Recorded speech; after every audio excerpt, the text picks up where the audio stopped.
Welcome to Brown University. We are really thrilled to have Bret Stephens, most recently of the New York Times, who has driven here to be here to speak to us tonight. Let me just give you what we call the run of show. So we will have a moderated conversation where we'll have a back and forth Q&A between myself. I'm Wendy Schiller. I am the interim director of the Watson Institute and a professor of political science and international and public affairs, and the director of the Taubman Institute. And this lecture is the John Hazen White Senior Lecture in American Politics and Policy. So we thank the John Hazen White family. John Hazen White Jr. could not be here tonight, but we thank them for the sponsorship of this talk. And we're thrilled. And then after we have a bit of a conversation, we're going to open it up for Q&A. We will have microphones that are distributed alongside, so you don't have to get up. And we'll do that for about a half hour, and then the event will close sort of with some informal conversations. So that's our run of show. I do want to read the Brown University current policy on expression during public lectures on campus. Protest and demonstration are a necessary and acceptable means of expression within the Brown community. Protest and demonstration become unacceptable when they obstruct the basic exchange of ideas or disrupt or materially interfere with the normal functions of the university. Such disruption or interference is a form of censorship, no matter who initiates it or for what reasons. By asserting their rights to protest or demonstrate, individuals cannot decide for the entire community which ideas will or will not receive free expression. Protests or demonstrations that infringe upon the rights of others to peacefully assemble, orderly protest or free exchange of ideas, or that interfere with the rights of others to make use of or enjoy the facilities to attend the function of the university are prohibited. I know we don't like to say the term prohibited at Brown, but they are prohibited. Halting, disrupting, or otherwise seizing control of lecture, debate, or public forum, or directly or indirectly preventing a speaker from speaking for one's own purposes, even for a brief period of time, is not permitted. Blocking, obstructing, or impeding passage of a person or vehicle, or erecting or placing obstructions, including signs or similar objects that could be used to disrupt the view of others, thus depriving others of their rights, are prohibited. Again, prohibited. I want to say that our speaker tonight has been very gracious and has agreed to answer pretty much almost any question you have. So if you have something to say or something to point out or have a disagreement, there are seats over here, just like when I'm teaching. You can come all the way in front of class. Come on down that way. No, I'm just going to try to get in. And then you can go around the back if you want and come down that way unless you have a seat. So we will have plenty of time for vigorous debate. I don't think that's going to be an issue at all today. So, Bret Stephens, I'm taking it straight from his own biography that he's written. His background is, his hometown is Mexico City, studied political philosophy at the University of Chicago, an excellent undergraduate institution, and comparative politics at the London School of Economics, worked for the Wall Street Journal in Brussels, where he covered Europe, and was editor-in-chief of the Jerusalem Post, where he covered Middle Eastern affairs. For many years, he was the Wall Street Journal's foreign affairs columnist, and he won the 2013 Pulitzer Prize for commentary. He's the author of America in Retreat, The New Isolationism and the Coming Global Disorder, and in 2022, the government of Russia barred him for life.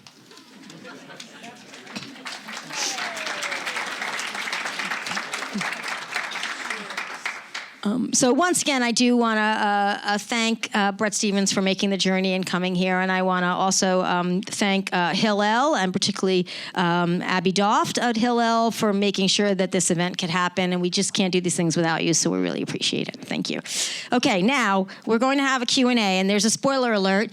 I did go to the same alma mater, and we have a very rich tradition of engagement. So, are you ready? Okay, so the first question.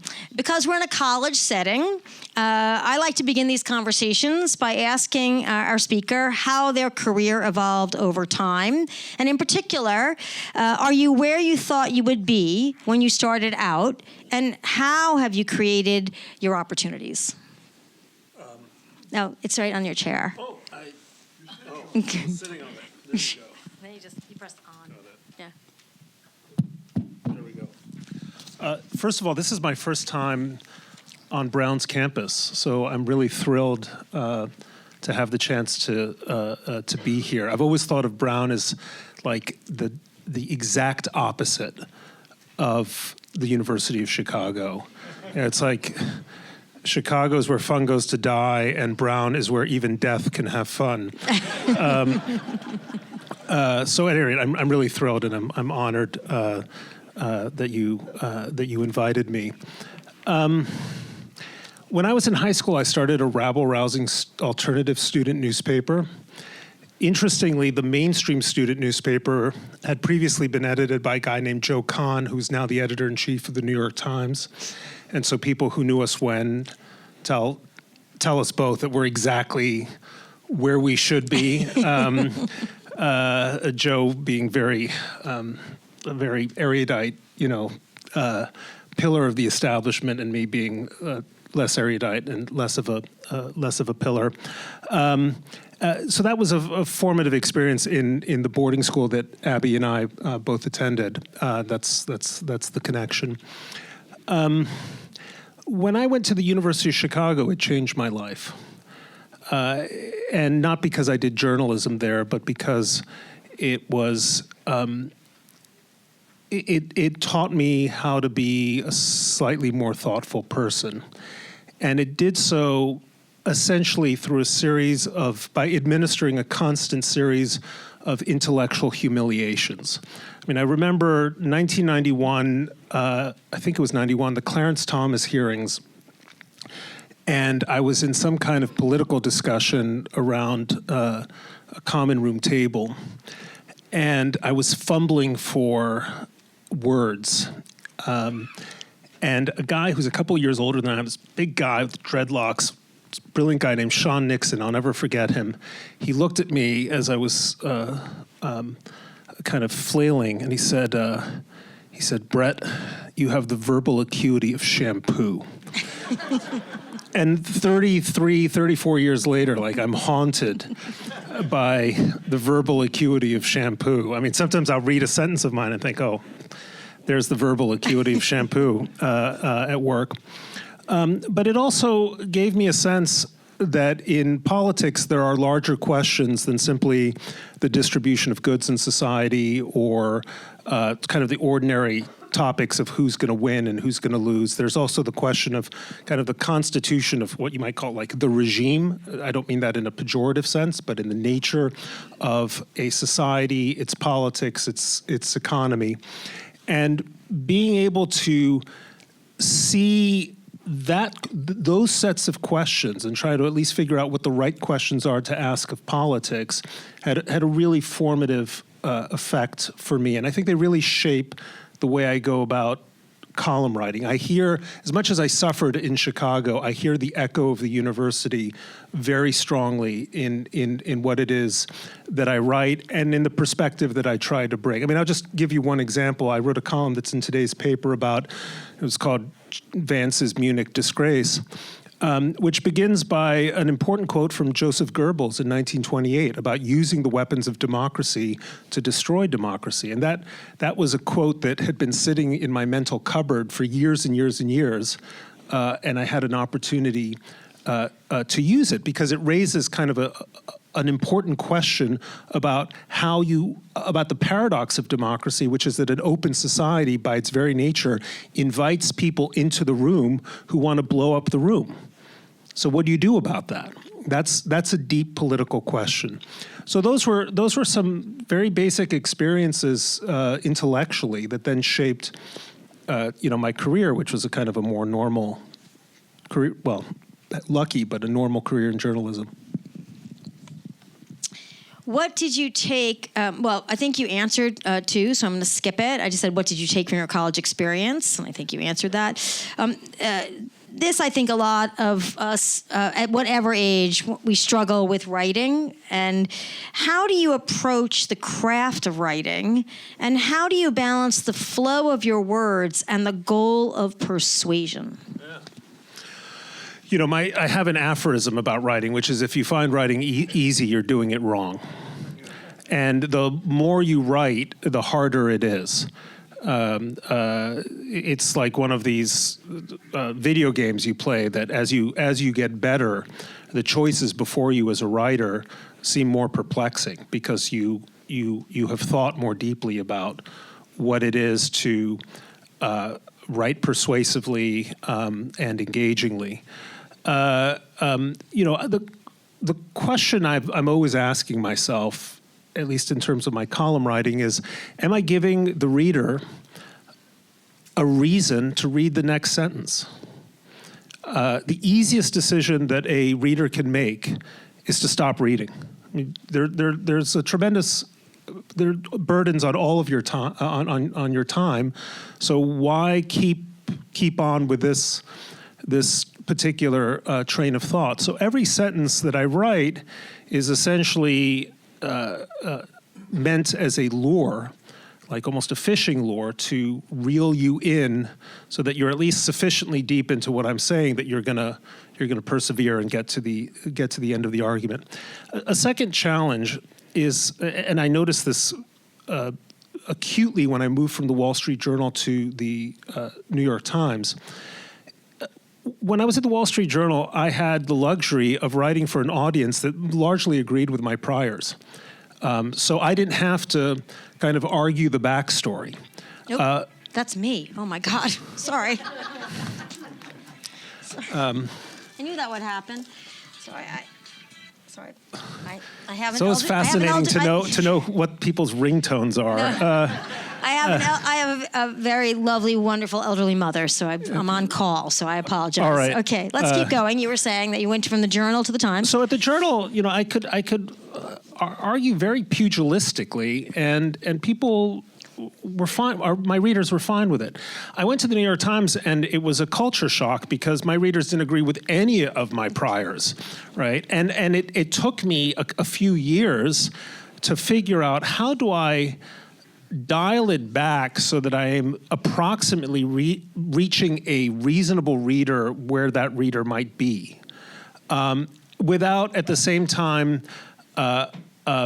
softening my argument to the point that it becomes mush. Like I think that a reader of the New York Times is, the typical reader of the New York Times is a liberal or progressive reader who might just be interested in engaging a conservative point of view, not necessarily to agree with it, but just to see what the other side is saying. And I have these readers in mind when I write my columns. Basically, I'm kind of writing for my wife. My wife is like a thoughtful liberal, right? And if I can get her to say, well, I don't agree, but I can see that, right? Then I feel like I've accomplished my task. Persuasion isn't simply a question of bringing someone over to your side. It's just opening the door a crack to the possibility that there are other points of view, and those points of views are worth engaging. So let me push back a little bit on that. When you said your readers don't share your priors if they're the New York Times, I'm of the age where we grew up. I grew up outside of New York City on Long Island, and so we got the New York Times, but my father commuted and brought home the New York Post, which I look forward to, by the way, because it was a pretty fun read in those days. We also subscribed to Long Island Newsday. That was like 3 newspaper household. They were different papers, but you wouldn't have said that many years ago that the readers of the New York Times would not have shared any of your priors as you stand today. So what does that say, and that gets into the question of media and influence, about the shift at the Times or selective media consumption? And what are the opportunities now for a paper like the New York Times to be influential outside people who share their priors? So we think about, Joe Rogan podcast, for example, and let me get the name right, Kylie Kelsey, right? Kylie Kelsey's podcast is now more subscribers than Joe Rogan. So in terms of reaching people and people's priors, do you think that the way you think about engaging people is more not just business-like, but sort of entertainment business-like to get them in to you're competing with realms that didn't exist 30 years ago. So how does that inform what you're saying and how you're writing? I don't really see the New York Times as being in direct competition with Joe Rogan. It's a completely, never mind the, Joe Rogan is actually capable of certain kind of ideological openness. I've never actually even heard of the other person you mentioned, which tells you something, says a lot about me and not much about her. I'm writing for a particular audience of, roughly 12 million subscribers who inhabit a certain world, and if you're reading the New York Times, probably have a certain educational level. That's sociologically who I'm writing for. I do worry that too many conservatives have given up on the New York Times. And I think that's a real problem for the paper, and just bringing me in or Ross Douthat doesn't begin to address the issue. Far too many readers of the New York Times are pulling the Democratic lever when they go to elections. And that's bad for the country, because it means that we don't have one institution which offers a common set of facts for everyone. Now, partly you might say partly it's the fault of the New York Times, partly it's the fault of the country, partly it's the fault of the diversification of media and new technologies which allow that to happen. But if I were in charge of the Times, to me, the number one issue would be how do we reclaim more of the center so that people can read the New York Times of any political persuasion and say, well, those are the facts, and now I'll draw my own conclusions. There's a wonderful scene in Dr. Strangelove where the Russian ambassador is invited into the war room to explain how the Russians have developed this doomsday machine, which is going to blow up the world. And the Russian ambassador starts explaining the thinking behind this. If you haven't seen the movie, if you're young, you haven't seen. Everyone old has seen the movie. If you're young, go see the movie. It's great. And the Russian ambassador starts saying, "Well, we learned that you guys were developing your own doomsday machine." And George Scott, who plays this kind of right-wing crackpot general, says, "Well, that's a commie lie." And then the Russian says, "My source was the New York Times." And what's wonderful about the scene is it basically ends the debate. Like if in 1964 you said my source was the New York Times, it meant everyone from crackpot right-wing general to Russian ambassador, communist ambassador to the United States could agree. We need to do a lot to come back to a world in which a statement like that doesn't just sound ridiculous. Well, I mean, I think we could all clap for that. But let me ask you just a pushback, one more on sort of the column writing and getting clicks and readers, is that when you scroll, if you even have the opportunity to scroll the New York Times app, you see all these titles of columns, for example. So when you write your column, you put a lot of thought into the column, but you can see, it seems to me, from just not at all in the journalist world, that it's a bit of a Hunger Games across columnists at the New York Times, because there's always like more extreme titles for the columns so that you read them. And when I was younger, there were a few, on Tuesday it was William Safire, or on whoever it was, you sort of went to the Times to read the columnists. But now it seems like there is almost competition across columnists to get people's attention. So tell me a little bit if that's just an artifact of my imagination, or that's actually happening. It's just an artifact of the Times. It's called search engine optimization. We are trying to come up with headlines that are going to get you to read the column. I mean, that's the point of the headline. There's a famous story, I forgot where this appeared, but there was a famous headline that was once voted the world's most boring headline. Do you know what it is? Worthy Canadian initiative. My apologies to Canadians out there. There are many worthy Canadian initiatives, but it was kind of like the gold standard in tedious headlines. And so, yeah, we try to make our headlines attractive. It doesn't mean that we then write our stories or write our columns in a way that's just purely clickbaity, I hope. There are all these jokes, like apparently if you get the word dog and health and Lincoln into a headline, like that is like the trifecta, the gold standard of like attracting readers. Look, the Times obviously is at some level, it is, first of all, it's a business. It's not a charity. Second of all, it is in competition with a lot of other sources of news and competing for attention. So yeah, well, if it takes Wordle to get my children kind of as the feeder drug, the pot plant to bring them into the drug of the New York Times, we're going to do it. I think that's terrific, because ultimately the drug we're trying to hook them on is good, solid, first-rate news reporting and hopefully halfway decent column writing. I think that's a part of the world in which we live, with which I'm totally comfortable. So I'm going to pivot a little bit for our audience and think for our students in particular.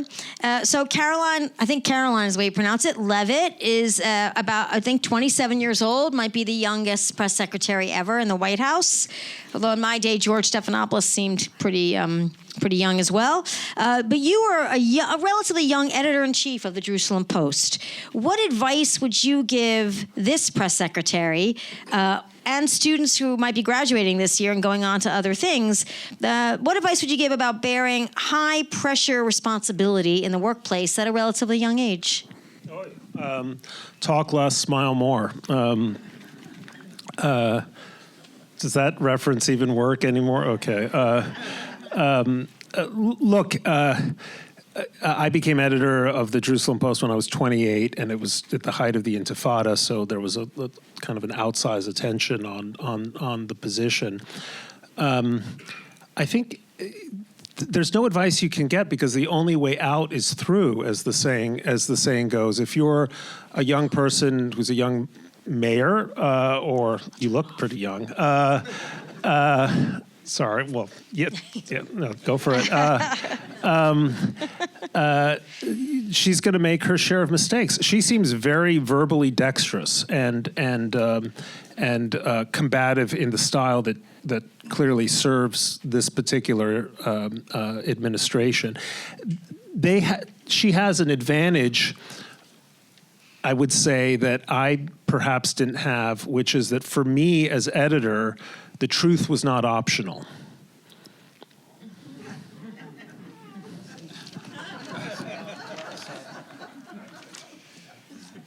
Okay, we're going to pivot. We're pivoting again. Well, let me just do a little bit of a follow-up in terms of, Brown students, and I'll say this because I've been at Brown a long time, are independent and creative and innovative and curious and ambitious. I mean, it's a stunning privilege to teach at Brown. And at 28, I think a lot of them would think, I should be probably running the world or something, commensurate, based just on the interaction with students as they're sophomores. So that's a lot of responsibility. Did you feel at that age that you could handle it, that there wasn't anything that you could do that would be some horrific mistake that would ruin your life? Like, you would actually be able to handle it at that age, and what gave you that confidence? I used to say to myself, well, Thomas Mann finished Buddenbrooks when he was 25, so why shouldn't I be able to edit the Jerusalem Post at 28? I felt like a laggard. Wait, did you really say I that did. to yourself? I'm obsessed with Thomas Mann. So, and go read Buddenbrooks. It's the greatest. I'm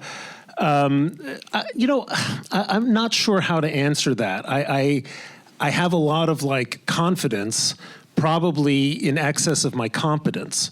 And I just went for it. But when the job was offered to me, my parents took me aside, or we had a conversation. They said, "Do you think you can do it?" And I was sure I could. And I don't think I would have taken the job if I had any doubts. I had a very clear idea of how I wanted to change the paper, what I wanted to do, what I wanted to cover, what I thought we could cover less. I had a very clear idea of the fonts that I wanted. I mean, it was very specific in terms of the changes that I wanted to make. Now, what becomes difficult, is anyone who's been in management knows, is really very interpersonal stuff of managing people, particularly people who can't believe they're being tasked to do things by some 28-year-old doofus when they've been in the business, most of their lives. And that was challenging, and it required me to kind of do something that doesn't come naturally, which is be more respectful and more humble than maybe I normally am. It was a good experience in that sense. But if I had done the job at my age now, I think I would have done it better, because you just get better at dealing with interesting, difficult, talented, ambitious, and sometimes defective personalities. So we're going to switch gears again. During President Trump's first term, some argued that the GOP and the then MAGA movement might be adequately understood as a sort of contemporary return to Jacksonian America, and that in that sense, there was nothing particularly unusual or potentially unconstitutional in attempting to reinvigorate that tradition. What would your view of Trump 2 be? Would you say that Trump 2.0 is attempting a Jacksonian or even Hamiltonian restoration within the framework of the United States Constitution and American liberal democracy? Or is Trump 2.0 trying to step outside of those traditions? I think it's obviously too soon to say. Part of the problem with Trump 1.0 is that I think for most of us, especially those of us who were critics of that administration, we couldn't get it out of our mind that it was essentially a fluke, that he got exceptionally lucky in terms of small numbers of voters in Ohio and Pennsylvania and a handful of other states. And he had lost the popular vote by a wide margin to Hillary Clinton. So it didn't. It was an accident of history. Now with Trump 2.0, it feels more like the Trumpian era, just like that we had a Jacksonian era and other eras in American history. But it's very difficult to suss out, like that great Niels Bohr quote, prediction is very difficult, especially about the future. And I now that we've had a month of this administration, I'm more and more apprehensive, never mind by the week, I'm more and more apprehensive by the hour. I check my phone, it's like, he said, what about Zelensky? Oh my God, and then we move on. The Jackson comparison, in a sense, is apt, because it does feel very much like a revolt by one side of the country against another.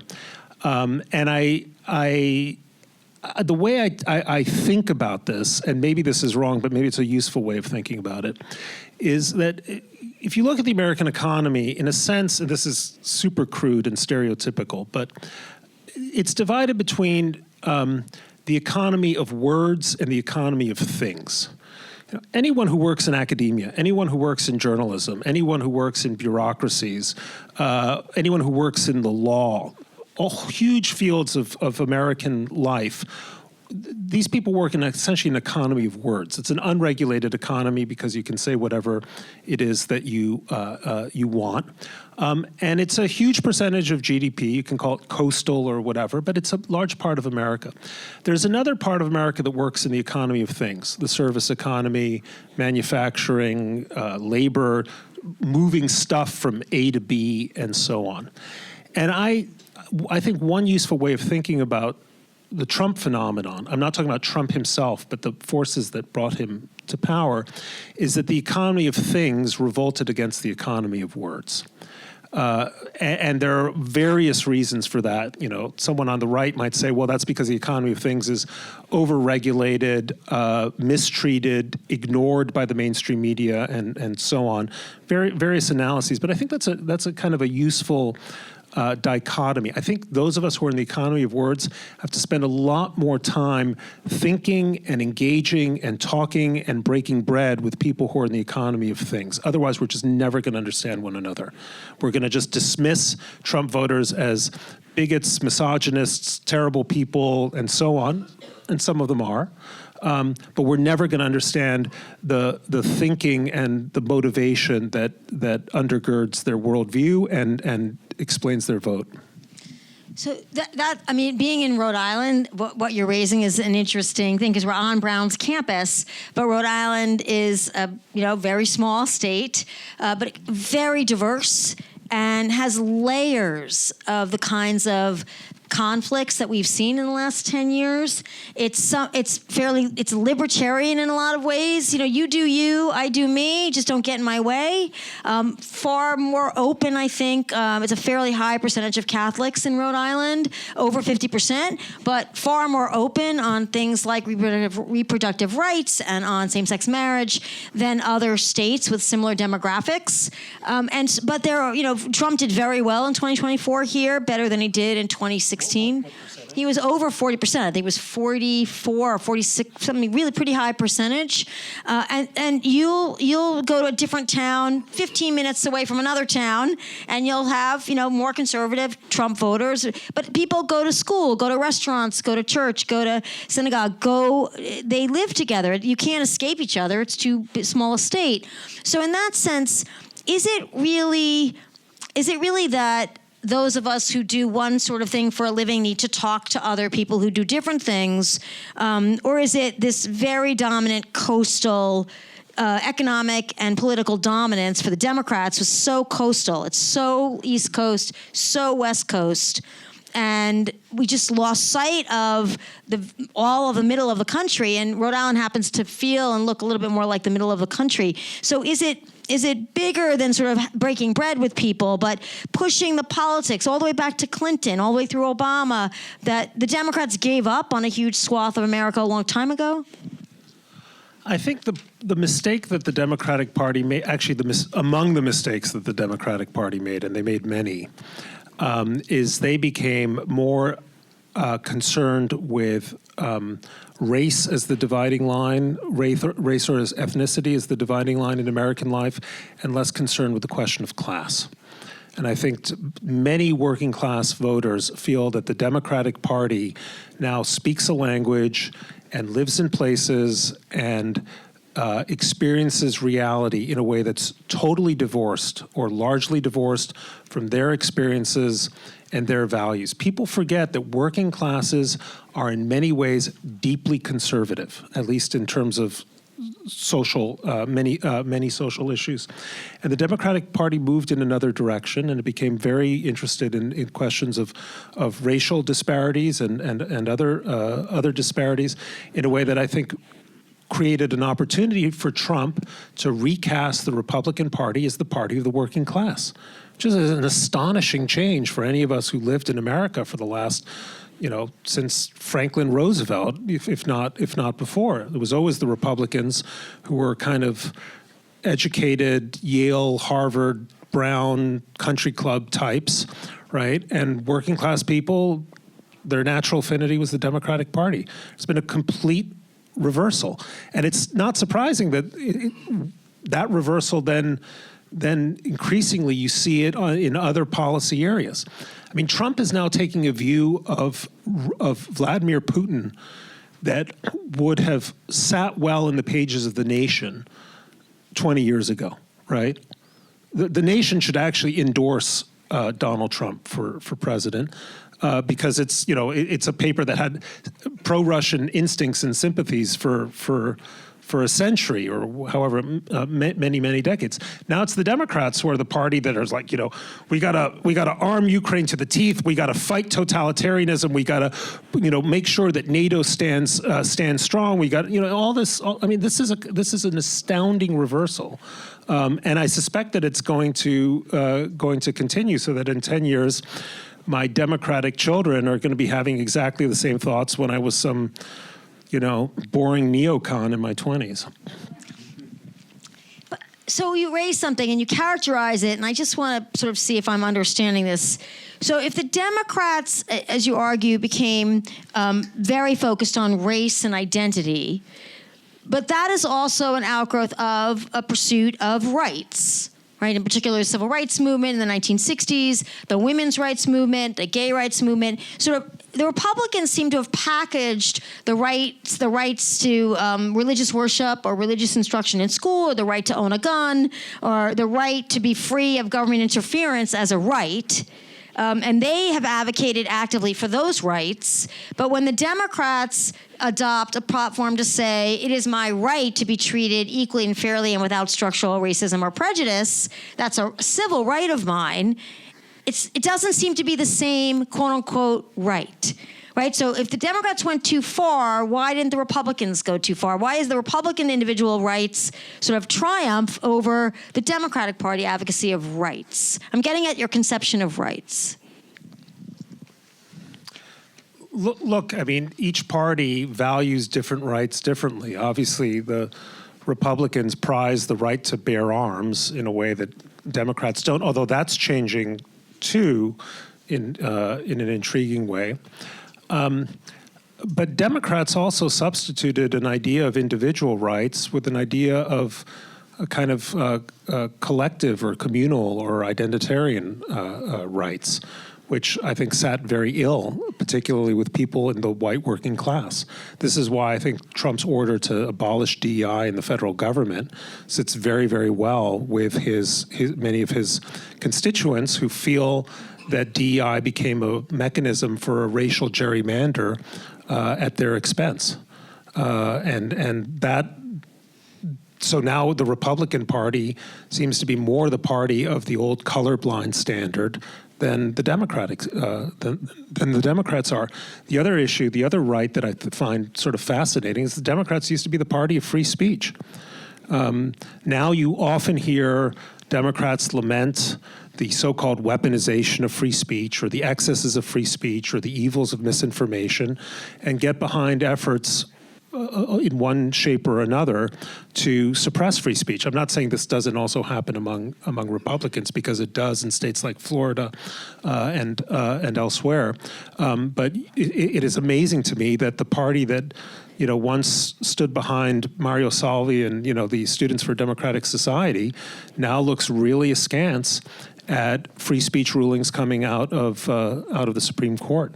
So this is another transformation in American political life. I think that if you look historically, you'll find that the parties do switch places, periodically.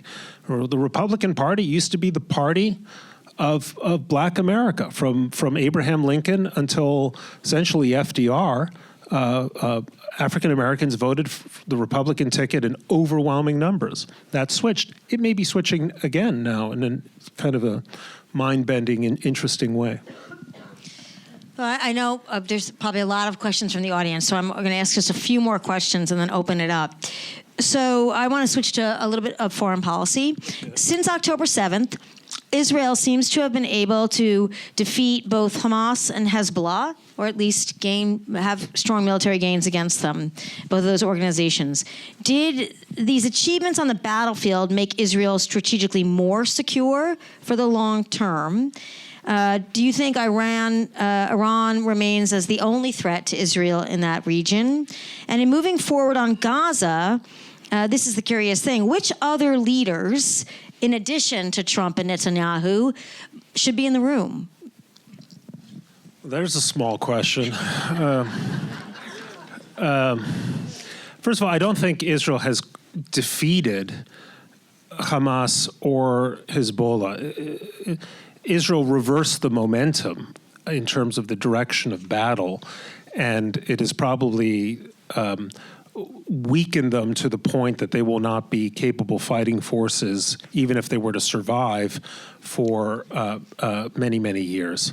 But, we'll see. We'll see. A lot, of course, depends on what happens in the next 6 months between Israel and Iran and the question of Iran's possible nuclearization and support that the United States might provide Israel to try to stop that militarily, or to reach some kind of new settlement with the Iranians. The answer is, it's ridiculous to make a forecast now, because you'll remember what I said, and in 6 months' time it'll look silly. It's incredibly fluid. I don't think Iran is Israel's biggest enemy.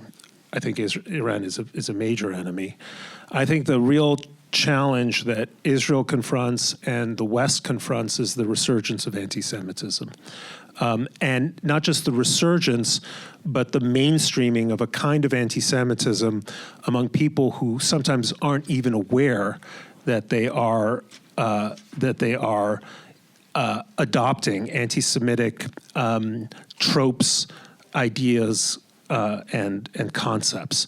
I mean, if all you can see in the global scheme of atrocities around the world is Israel and the Palestinians, but you have no idea what's happening in Sudan, you don't give a damn about what our allies, the Turks, are doing to the Kurds, and you're indifferent to a whole other set of atrocities, well, you're engaged in a kind of double standard about the atrocities that matter to you, and that shades very easily into anti-Semitism. If you believe not only that Israel's policy is wrong, but Israel's very existence is wrong, but you don't feel similarly about other countries that have engaged in far worse activity, then that shades into anti-Semitism as well. If you suspect that the person in the dorm with you, because their name is Rosenberg or Goldstein, is potentially a Zionist, and you think that the word Zionist is effectively equivalent to the word Nazi, that also is falling into an anti-Semitic frame of mind. The danger with anti-Semitism is greatest not when people who hold these ideas kind of understand themselves to be kind of society's outcasts, or fringes. The great danger comes when people are convinced that the case against the Jews or the case against the Jewish state is the most morally righteous cause in the world. What we fail to see is when Hitler sent his armies, the Einsatzgruppen, and the SS, to go slaughter Jews in Ukraine and Poland and elsewhere, these people believed they were doing something good. They didn't go out and say to themselves, I'm a bad guy, I'm the apotheosis of evil. They thought that they were the vanguard of a great and noble movement to get rid of the biggest evil in the world, which they had been persuaded was the Jewish people. And what really worries me right now is the zeal and the righteousness with which people are pursuing a case against not Israeli policy, but the existence of Israel that seems to me indistinguishable from anti-Semitism. The term anti-Semitic or anti-Semite was only invented in the 1870s. Jew hatred is thousands of years old. The term anti-Semitism is just a coinage to describe one form of hating Jews. That, like a virus, like the COVID virus, then evolves to fit the prejudices and fashions and convictions of the time. So now people call themselves, well, I'm not an anti-Semite. How could you call me an anti-Semite? I'm an anti-Zionist. Okay, so what do you believe as an anti-Zionist? Well, you end up believing in only slightly different form the exact same things that anti-Semites used to believe in. Above all, that the Jewish people or their state represents the apotheosis of evil in the modern world, and that the only answer is to eradicate it. That's the anti-Zionist case, and it strikes me as fundamentally indistinguishable from the anti-Semitic case on a different basis, no longer on a racial basis, now on a national basis. But before it was on a racial basis, it was on a religious basis. And if Israel were to go away tomorrow, if it were to sink into the sea, someone just wrote a novel in which Israel disappears into a black hole. I forgot the name of the novel, but if that were to happen, I can assure you that in 50 or 60 years' time, with no Israel, someone would alight on a reason why the remaining Jews in the world represented some unique evil that had to be eradicated in order to arrive at some kind of hoped-for utopia. And that's what really concerns me about, never mind Israel's security, the security of Jews everywhere. By the way, one last point. Anti-Semitism, anti-Zionism is always the leading edge of a profoundly illiberal and anti-democratic spirit. So even if you're not Jewish, you have a stake in what happens with this virus gaining ever greater ground among an ever greater number of people. Okay, I'm going to leave it for our audience to ask questions or debate what you've just said, but it leads right into this last question, which is, we're in an academic environment. We're in a place where we hope to teach, hope to reach the students on a good day. When you just said sort of an illiberal society, or illiberal, it's hard to be an illiberal democracy, although sometimes you see it. What should we, as a collective, if you care about the values of a democracy, what should we do? What are the core ideas of a liberal democracy in our current climate that we can try to engage our students with? In other words, to say, what you've just said is a powerful point about the connection between hate of one type of person or stereotypical identification and hate for other people from any kind of group or class. So how do we remind Americans, both in the classroom here, but also everywhere else, that is antithetical to the great American experiment? So I'm so grateful that you use the term liberal democracy. People talk about democracy, and it distorts our understanding. Democracy is a set of institutions and mechanisms by which we elect leaders and make choices in society. Liberalism means, and I don't mean liberalism in like the Nancy Pelosi sense, liberalism in the classical sense means the software, a frame of mind that informs the democratic spirit and that makes us more open to different ideas, to different experiences, to different possibilities in life.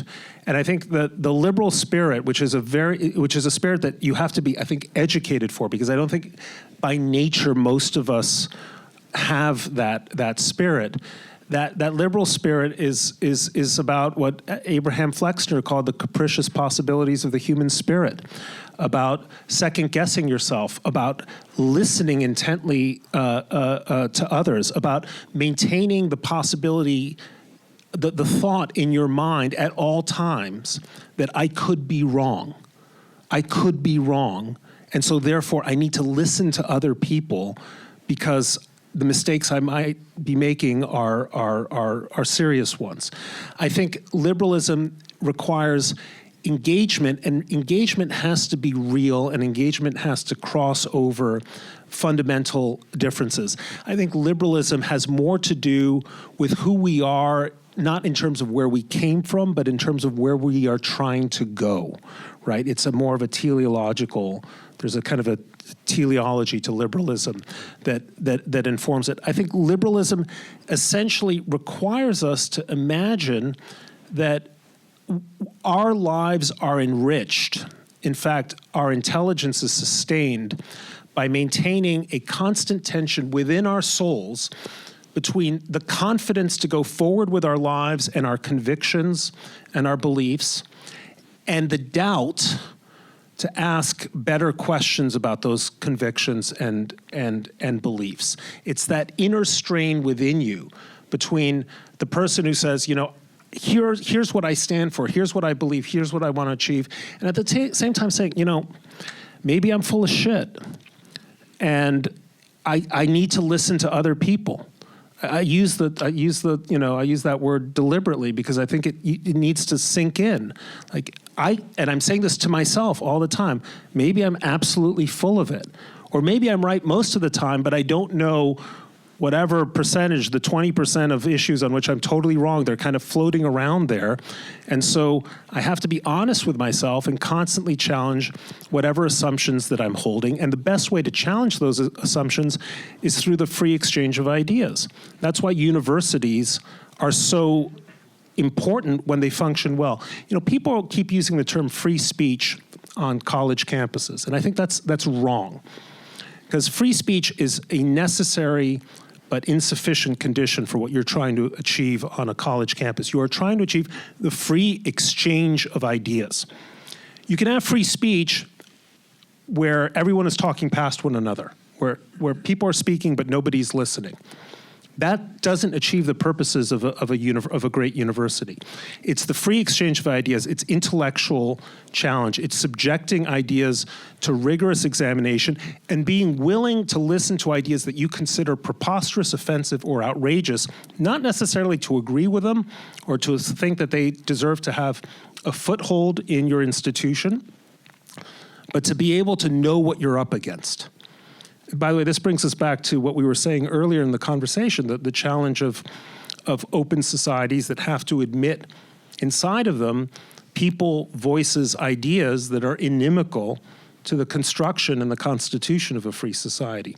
So that's what these great universities try to do. And I've been scared over the last 2 years to see many universities seem to fail at that task. And I'm constantly looking for universities, I hope Brown is one of them, where it's actually succeeding, where a climate is created, where people are just willing to listen to radically different points of view without feeling embarrassed or restrained from offering contradictory views, and for allowing this to flourish in a way that is positive and productive and creative, and not simply just brutal and destructive. Well, on that note, I'd like to encourage, we're going to open up for Q&A, and I'd like to encourage some of our audience members, particularly Brown students. And there's Malcolm, who is, spoiler alert, was one of my students, but has now long left me and taking classes with other professors. And I'm going to, we have passing around microphones. Thanks for coming. This has been great. It seems to me that there aren't very many people like you in the public sphere, in public office, and especially in Congress. Sort of moderates have been driven out, and Republicans have fallen in line with Trump. The Democrats did the same thing behind, President Biden and Kamala Harris. But there aren't people who are willing to congratulate the other side when they get things right and criticize their own side when they get things wrong. And this seems to be sort of a phenomena that has come out of Trump in the Trump era. So what is your prediction for the progress of this sort of trend, and how can we, as Americans, try and get out of this trend of driving out moderates and thoughtful, independent thinkers, and sort of just the splitting of the Overton window into two extremes? I think the problem is much more pronounced among Republicans than it is among Democrats, and it's why I kind of find myself increasingly drawn to Democrats I like, because the Republicans I like are no longer in Congress. Liz, Adam, all kinds of moderate, sensible Republican figures just driven out by a party that, to my mind, has in many ways become a cult of one person or one personality. And I think that's... You're referring to Liz Cheney. Yeah. Liz Cheney as a moderate. So, I mean, that's just... I just want to point that out for those of us who know the Cheney family. That's surprising, given that her father was one of the most conservative members of Congress by sort of... Yeah, but he was ideology. conservative. So, no, but this is an important distinction. Up until 10 years ago, politics in the United States was all liberal politics. People who called themselves conservatives were basically conservative liberals. Dick Cheney believes in free speech, okay? Dick Cheney believes that when you lose an election, you concede graciously and you get on your horse and go to your ranch, okay? Right?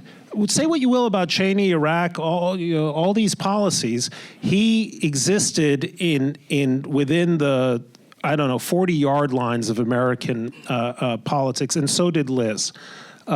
Where she parted company with the Republican Party was when it became an anti-democratic and illiberal party. Anti-democratic in that it wouldn't accept the results of elections, and illiberal in the sense that if you did accept the results of the election, you would be purged by the party and humiliated by its leader. So I absolutely think of Liz in the broadest sense as a liberal. She believes in the liberal political order, and did so with that much more courage because she was going against her own side when the easiest thing would have been to capitulate. You do see on the Democratic side, I've referred to them as the Democratic Sanity Caucus. I think of Seth Moulton. I think of Richie Torres. I love John Fetterman. Obviously, part of it is his pro-Israel views, but I just think he's kind of like a free spirit. A lot of Democrats who are asking, Ro Khanna, by the way, a progressive, but really a very thoughtful congressman from the Silicon Valley.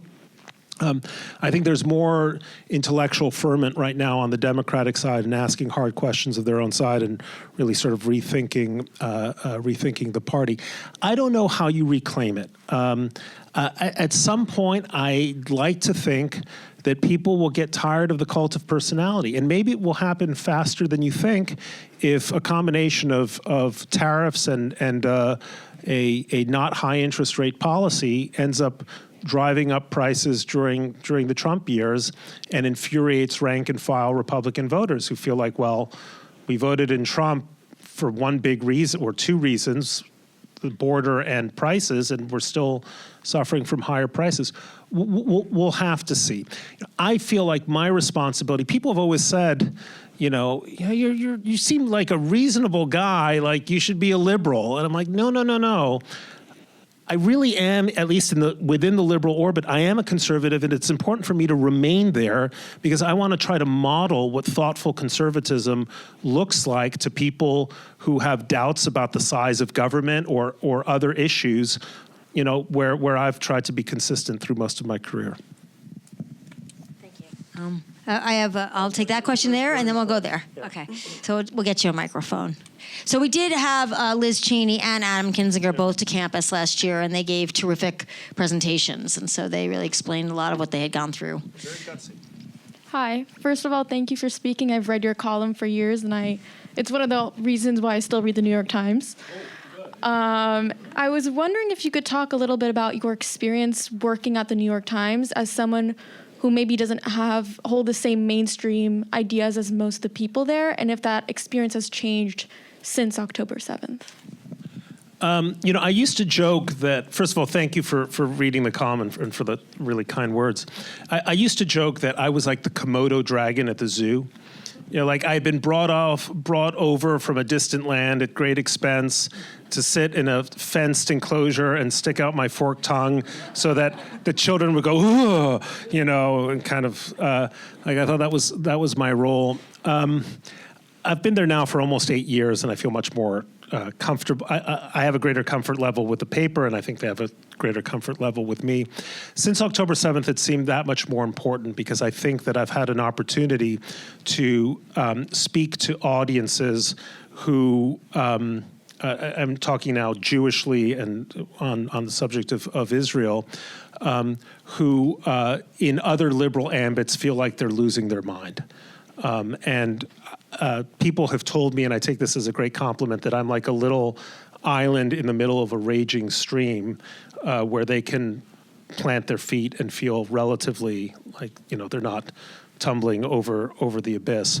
One of the questions I almost always get, especially if I speak at Jewish events, someone always stands up and says, how can you write for the anti-Semitic New York Times? And it's not anti-Semitic, but B, what I say to them is even if you hate the New York Times, even if you tear your hair out at some of the stories you read, it is the most important newspaper in the world.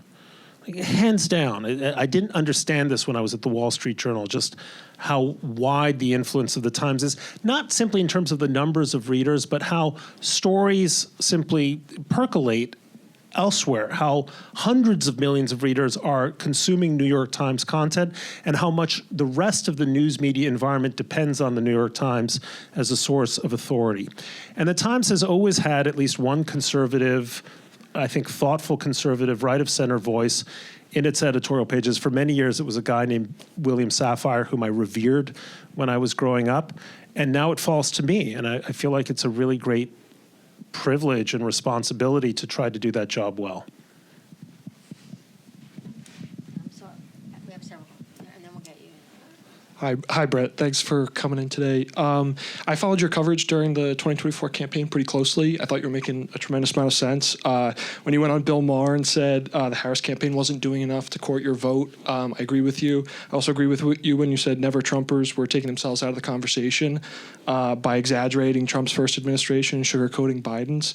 But do you think, I read your column this morning, do you think after the first month, Munich Security Conference, there's still the same room for, resistance with reservations? And at what point, if any, does nuance become kind of impractical in your writing? Look, first of all, what a wonderful question. And I have to say, I'm almost disappointed because coming to Brown, I was sort of expecting a Donnybrook. And these questions are so nice. I'm like, where's the hostile question? Where's the pie in my face? Maybe that's coming. But look, I think the politics of resistance were mistaken on two grounds. Number one, it was politically self-defeating, right? The resistance is this vive la résistance. What is this? The McCann, in Normandy shooting Nazis? It's ridiculous. It was exaggerated and pompous and just was constantly owning itself, as the kids say, because everything Trump did was like a screaming scandal. And it just allowed him to troll his opponents, which if Trump does one thing at an Einsteinian level, it's trolling, right? So I thought it was self-defeating, and I thought also it blinded us to the legitimacy of some of what Trump was saying. The problem with demagoguery isn't that it's based on lies. The problem with demagoguery is that it's based on half-truths. And, Hitler came to power saying Versailles is a terrible deal. It was a terrible deal. The answer, however, was not kill all Jews, right? The answer was maybe renegotiate the treaty.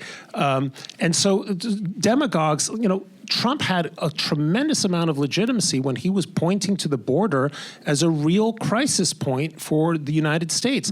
It's something most liberals didn't understand until DeSantis started shipping migrants to Martha's Vineyard. And all of a sudden, these liberals were like, well, I don't know, whatever's happening in Yuma, who cares? Suddenly you're like, wait, well, we're in Edgartown, what's going on here, right? So the politics of resistance, I think, were just the wrong politics. What Democrats needed to do was oppose by proposing better answers to real problems. And they were not capable of doing that in the last election cycle. Calling Trump a fascist, by the way, as Kamala did idiotically, right, meant simply calling all of his voters a fascist. But some of those voters actually voted for Biden 4 years ago. So it was just political malpractice. Now, obviously, with every passing week, as I mentioned earlier, I'm getting more and more alarmed. But I don't want to close my eyes to the legitimacy or the success of some of what Trump is saying or doing or acting on. And B, if I am not picking my spots, I'm just sounding like a car alarm that just keeps going on and on and on and simply won't go off. And you know what happens to car alarms that just keep going on? They're ignored after a while. So I don't want to be that. I don't think it serves the purpose I'm trying to achieve, and it obstructs clear thinking, and I'm trying to think a little more clearly than I did in the past. So we have some questions. We'll get to you, sir, but we have some questions 1, 2, and 3. So purple or mauve sweatshirt. I would say just on top of that is my line now is just if you're very happy with the Trump victory, pace your jubilation, and if you're unhappy, pace your outrage. So sort of a variation of you, but, just you can have it if you want. Okay. Would you like to ask your question? Do you have? T.S. Eliot or someone said, inferior poets plagiarize, but great poets steal.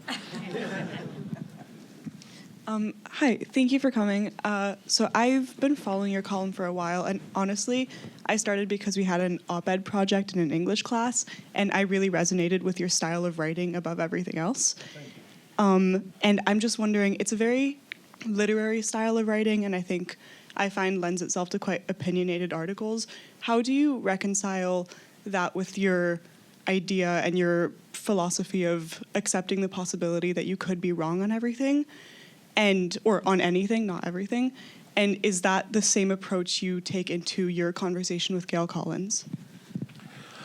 Thank you. First of all, thanks for the compliment. I'm really, really grateful for it.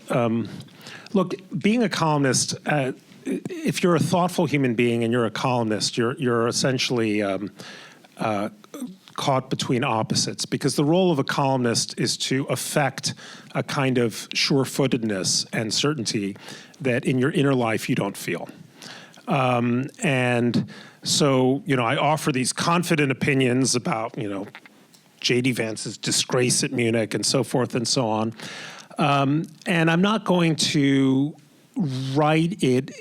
I don't think that the argument is well served by pulling my punches, right? It might be served by modulating my voice, but not by pulling my punches.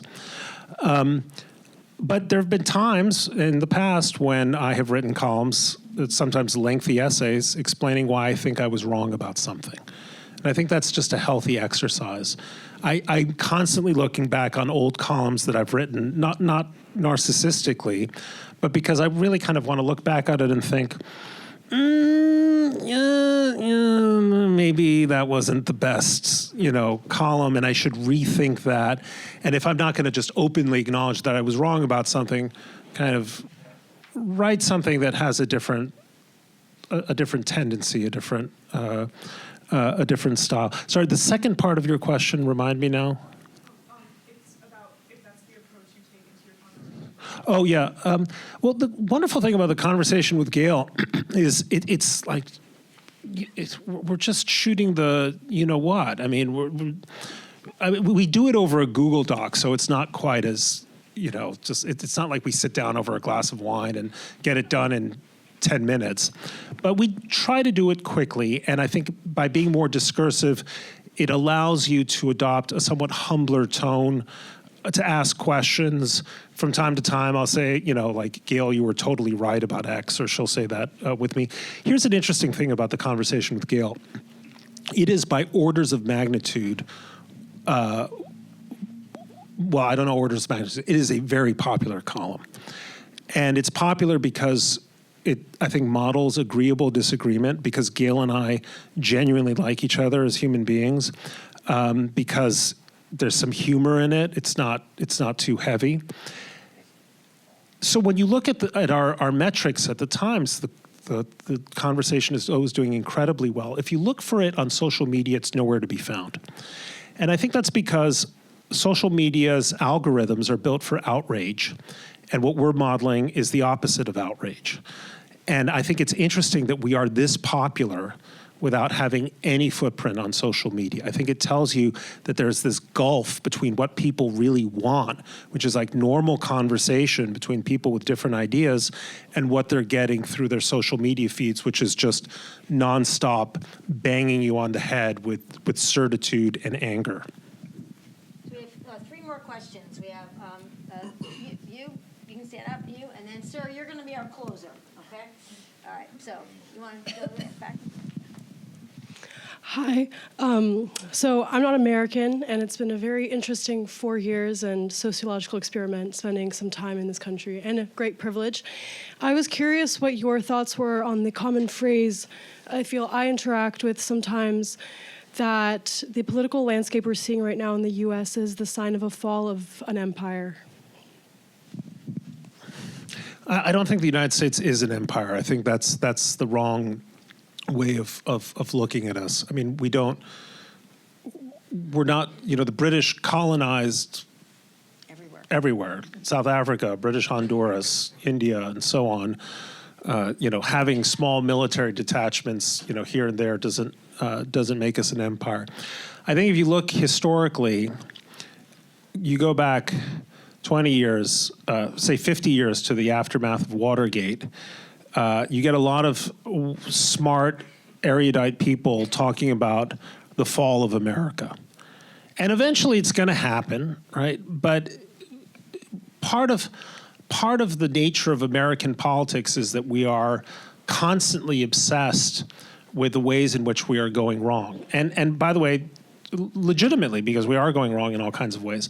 But there's a kind of a paradox. You know, democracies by their nature focus on their weaknesses and ignore their strengths. Dictatorships do the opposite. They advertise their strengths and they hide their weaknesses. And the Chinese regime is very interested in showcasing its latest military weaponry and its newest skyscrapers and its high-speed trains. What it's not telling you are what the real statistics are about youth unemployment. It's not interested in bringing reporters to vast cities which have been built but are completely empty.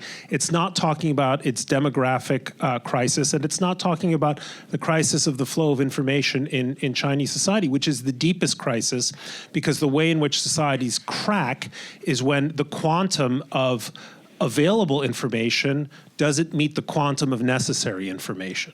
When what you are allowed to know isn't what you need to know in order to make good decisions. You look at democracies, it's the opposite. Like, what do I mean, there's never been a headline in the New York Times that says, world slowly improving day by day, right? It is, as a matter of fact, on all kinds of metrics. My colleague Nick Kristof writes this column once a year, and God bless him, but he's like the one exception. All we want to know about is everything that's going wrong. But we're not paying particularly good attention to the way in which, for instance, the United States continues to attract human capital, talent, and continues to attract financial capital, money, in unprecedented ways, because that's just background noise. The difference then becomes that dictatorships, even if they appear to be very cohesive, are like a pane of glass. They're also very brittle. And the moment something cracks, it very easily shatters. And we saw that with the fall of the Soviet Union. We saw that with the Syrian regime just a few weeks ago. Democracies, by contrast, are like the roots of branches that find their way around boulders. There's a flexibility there, a way of kind of searching for answers rather than imposing answers. So I'm much more sanguine, I'm much more confident about the prospects of democracy than some of the Cassandras are, even as I'm fully aware that all kinds of things are terrible, right? They're always terrible. It's always been that way. And if I had to place my bets on what the dominant country will be at the end of this century, I would place a big bet on the United States being that country. Othniel, we have a question right here. No, right back here. Oh. Forward, yeah. And then we have our last question will be back there. Hi, thank you for coming. You wrote about in your column this morning J.D. Vance's tour in Europe and his embrace of far-right German party. And this morning, actually, Trump wrote on Truth Social that Zelensky is a dictator and that we didn't have to worry as America because we have a big, beautiful ocean separating us from Europe. Do you think that if Trump fully abandons our European allies, that the Republican Party will make an official or primary shift to embracing isolationism as a unifying factor in the Republican Party? Yeah, I mean, this was the theme of the book I wrote 10 years ago, the subtitle of which was, the new isolationism and the coming global disorder. And I feel like the thesis has been abundantly borne out with a Republican Party that it's as if in the Choose Your Own Adventure book, you guys don't remember Choose Your Own Adventure? Oh, you do. Of American history, somehow the adventure in 1952 was that Robert Taft became president rather than Dwight Eisenhower, and we chose this kind of quasi-isolationist path for ourselves. It's a disastrous way of thinking about the world because isolationism might have made sense when it took 3 weeks to cross the Atlantic on a sailboat. It makes no sense when it takes 30 minutes for a ballistic missile, or probably even less time for a hypersonic missile to destroy Providence or Boston or wherever. And that's why the retreat from, or the end of isolationism was so essential. Trump is now reverting to this 19th century thinking, which is completely out of tune with the way in which a modern world, a modern economy, modern militaries function.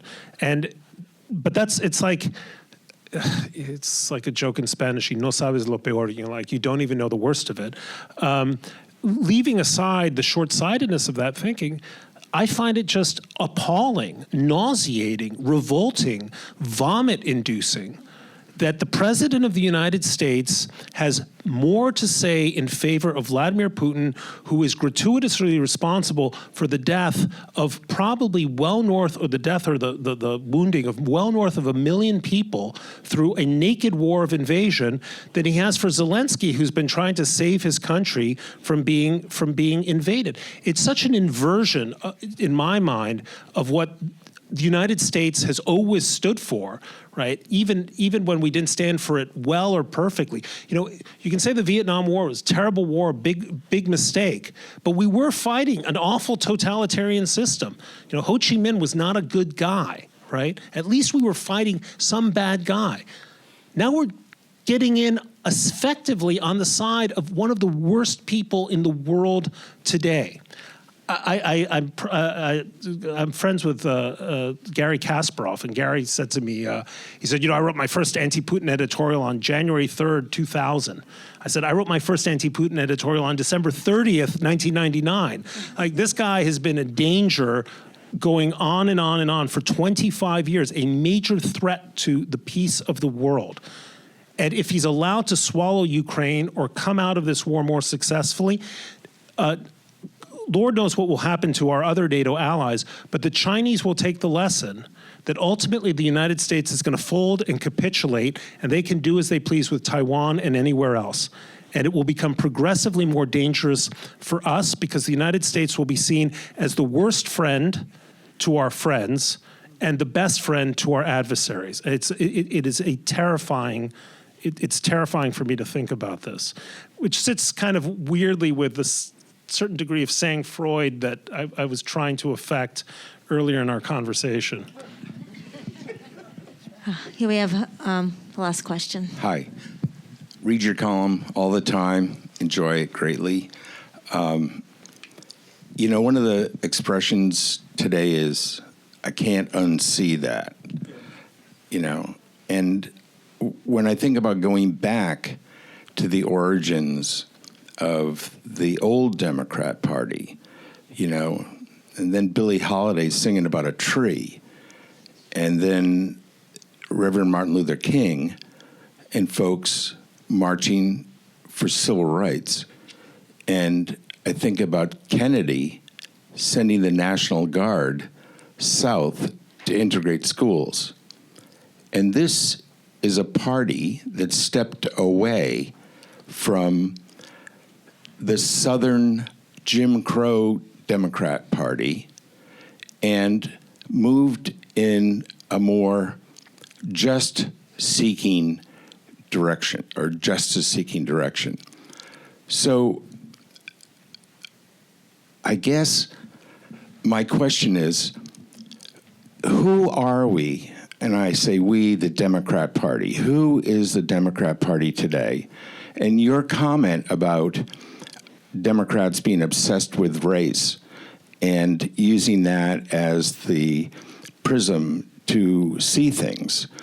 And then I, again, think back to Kennedy integrating the schools and the sort of raw fact of systemic racism and the degree of injustice that still exists in this country and still needs to be addressed.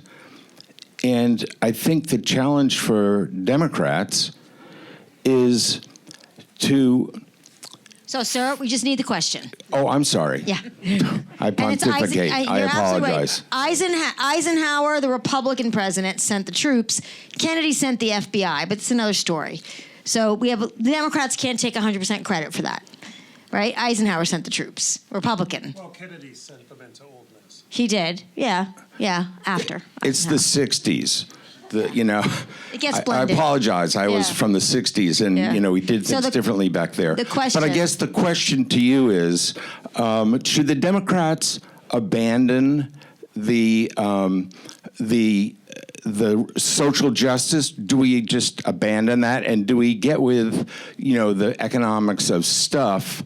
And, how do we reverse the Southern strategy that the GOP adopted to pick up the pieces left when we moved towards social justice?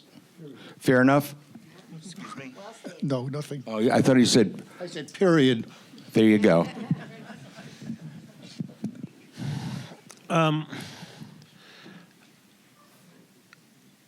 Democratic Party found a balance between addressing working class needs and also addressing the civil rights for a long period of time. And I think the Democrats, at their best, stand for some combination of fairness and freedom. I think there are ways of looking at where the Democratic Party ended up in the last election that did not adequately meet those needs. And I'll give you an example. Kamala Harris, towards the end of the campaign, was worried that she was losing support among black men. That there was an uptick of support among black men for Trump, and you remember Obama kind of scolded black guys and kind of suggested that they were misogynistic. That was the reason they weren't going to vote for Harris. And so the Harris campaign trotted out a program, and I may get the details slightly wrong, but this was the gist of it, in which they were going to provide essentially free loans to young black business entrepreneurs. Now, why didn't they just decide to provide free loans or good or low interest loans to everybody who wants to start a business and lives under a certain income level? Okay, that would have been the right message. Now, might that have captured an outsized share of young black entrepreneurs who don't have capital or don't come from wealthy families? But would it have done so in a way that didn't needlessly ostracize people who said, well, hang on a second, my only mistake is that I'm not allowed into this program because my skin tone is not the skin tone that the Harris campaign prefers. So that was, I just offering that as an example of the ways in which Democratic politics, or at least this campaign, in my mind, sent foolish and counterproductive mechanisms. There was a perfect way of addressing both the class issue and the race issue without racializing the issue. And they failed to do that. And I think, messaging in politics is not everything, but it's a lot, right? It's a lot. So Democrats, if you really care, as I'm sure you obviously do, about not only sending the right signals in terms of where your intentions lie or where your convictions lie, but actually achieving a political effect by winning elections. All right, in a democracy, I remember this great line from Adlai Stevenson. Some woman said to him, Governor Stevenson, every intelligent American is with you. And he said, yes, madam, but I need a majority. Right? You got to win elections. And by winning elections, that means not alienating people you don't need to alienate. A young white guy, God knows where, who's trying to start a business and could use a low-interest loan, doesn't want to hear from the Harris campaign that he's ineligible for a racial criterion, right? Because if you simply reverse the races, you'd automatically look at that and say, well, that's an obvious example of racism, and that should not happen in the United States.